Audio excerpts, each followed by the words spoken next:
I'm here with Doug, and Doug has a 1968 Datsun Roadster.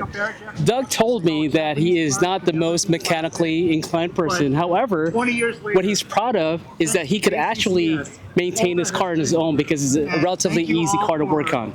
That is absolutely correct. And although many of the cars here and a lot of the cars that participate are actually restoration projects, mine isn't necessarily a restoration, it's more of a preservation project, whereby when the front suspension began to fail, I went ahead and rebuilt that, and I was able to do that all on my own. Okay. Furthermore, the rear suspension, same type of deal.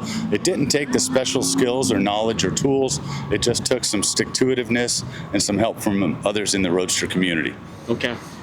Doug, so since this car is really a preservation car, when you first got it, did it look like this already?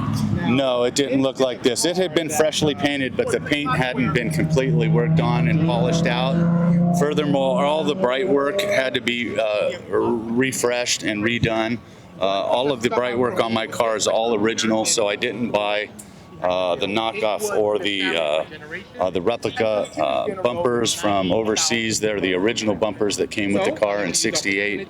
I've had the holes welded shut, and I had them all re-chromed and had all the bright work restored. Okay, I love it. So this is an original car. This is an original car with matching numbers, and it's got the original motor in it and all the components. It's not a Solex car, it's a stock SU car with an A-cam. And it runs and drives every day. Okay. Could we take a look at the fresh engine bay? Yes, you may. Okay. Now this is the area that is going to be next on my to-do list. Now, although the car runs and drives, like I said, it has no overheating problems. We just went on a 250-mile run about 3 weeks ago.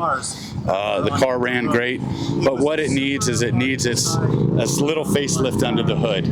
And when that time comes, the motor's going to be pulled and the bottom end is going to be rebuilt. It still has 170 compression on all 4 cylinders, so I'm happy with that.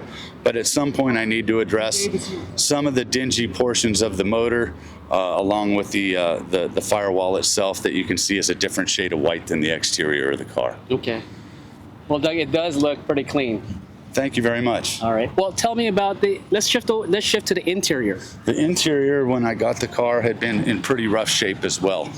Very much like the bright work, it needed to be addressed. I think it had its original seat covers on it. The door panels were pretty rough. So I went ahead and got the replacement covers and sent those out to an upholstery guy and had those recovered. Did new door panels on it, and also took the center console out and had that done by a professional up in Santa Ana. Okay. Doug, I love how, like you said, this is an original car. Doug, I'm glad that your group got together and made this section possible for you. You must feel pretty special. It's a great sense of pride because I really adore the guys that we get to hang with, and they're very helpful, and it's a big community, and being recognized on this national stage it makes it even sweeter. Okay. Doug, thank you so much for spending this time with us. You bet. Thanks for all you guys did today. Thank you, brother. Appreciate you.